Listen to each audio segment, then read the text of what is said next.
welcome in this video. In the last video we have discussed about the Ohm's law, resistance, resistivity and so on. If you didn't go through that video, please go through it. The link is given in the description. Now let's start the video. Before starting, let's take an overview of the topics that we are going to discuss. And the first one is the flow of electric charges in the absence of electric field, then in the presence of electric field, then what is the drift velocity, then the relation between the current and the drift velocity, and at the last the derivation of Ohm's law. So these are the topics that we are going to discuss. Now moving forward to our first topic, that is the flow of electric charges in the absence of electric field, or we can say E is equals to 0.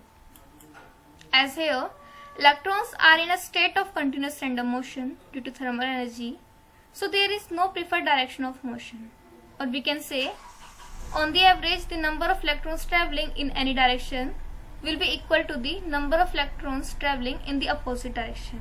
Hence we can conclude that the electrons are moving randomly such that the average velocity of electrons will be equals to 0. If u1, u2, u3 and un are the random velocities of n free electrons, then the average velocity given by this is equals to 0. Hence there is no net flow of charges in any direction. I think it's clear now. So moving forward to our next topic, that is the flow of electric charges in the presence of electric field, or we can say when E is not equals to 0. Here the electrons will move in a particular direction that is opposite to the direction of electric field.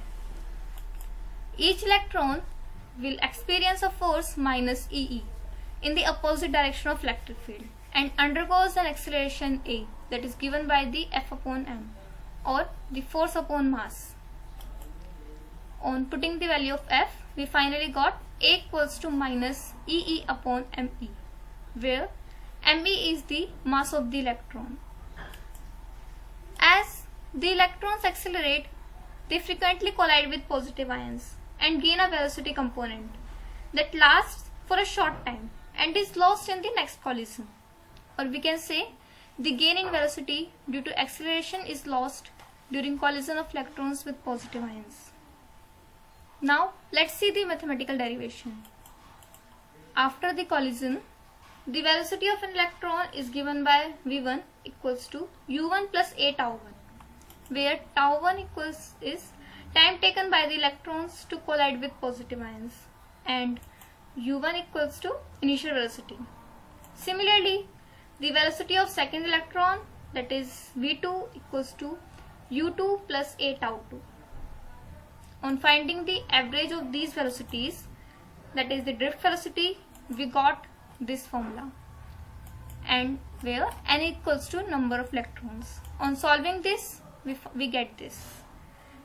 Here the u1 plus u2 plus u3 and un divided by n is equals to 0, because average of thermal velocities of all the electrons is equals to 0. And finally we got that drift velocity, or the Vd, equals to A tau, where tau equals to average time between two successive collisions, and given by tau 1 plus tau 2 plus tau 3 tau n divided by n. This is all about the mathematical derivation.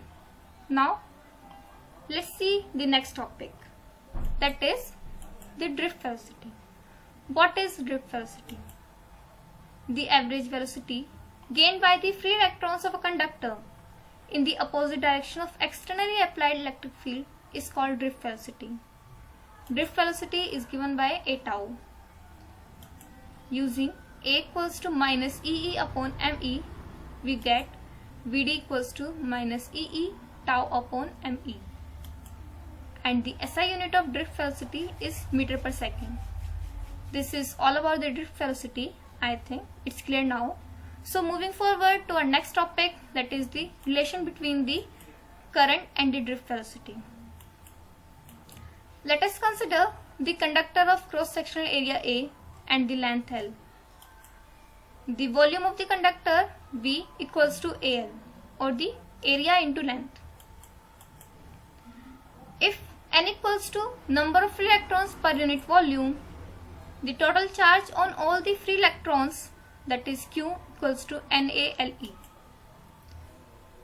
Under the influence of electric field, the electrons will travel the distance L with drift velocity Vd in time t, and this time t is given by the L by Vd, and I equals to Q by T.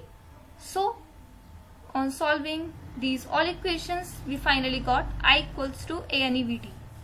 This is the relation between the current and the drift velocity. I think it's clear now. So let's move to our next topic, that is the derivation of Ohm's law. In the last video, we have discussed the Ohm's law. So now let's derive it. When a potential difference is applied across a conductor of length L, then the Vd, or the drift velocity, is given by E tau upon m, and E, or the electric field, equals to potential difference upon length. On putting this formula, we've got the Vd equals to EV tau upon ml, and I equals to ANEVD as proved earlier. So on putting the Vd from this equation, we got I equals to ENA EV tau upon ml, or V upon I equals to ml upon NE square upon tau A. And V upon I, let's take it equals to constant, or R, because all these values are the constant values, so we can consider it as a constant. So finally we got V upon I equals to constant, and we assume that constant to be R, and this is the Ohm's law. So this is about the derivation of the Ohm's law. And here R equals to ml upon NE square upon tau A. As R equals to rho L upon A, so rho equals to m upon NE square tau.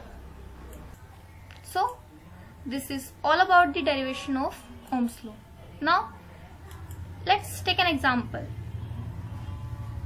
And the question is, a current of 1 ampere is flowing through a copper wire of length 0.1 meter, and the cross section area equals to 1 into 10 to the power minus 6. If there be one free electron per atom in copper, then determine the drift velocity of electrons. Given that density of copper is this, and the atomic weight, and the N, or the Avogadro number. Now let's see the solution. Number of atoms in 1 meter cube volume is given by N by M by D, or N equals to D into N upon M. On putting the values, we've got number of atoms in 1 meter cube volume is 8.4 into 10 to the power 28 per meter cube. Now by using the formula of drift velocity, that is Vd equals to I upon ENA, and putting the values, we get Vd equals to 7.4 into 10 to the power minus 5 meter per second. So this is the answer of the drift velocity and the solution for this question. This is all about this video. Let's meet in the next video. Thank you.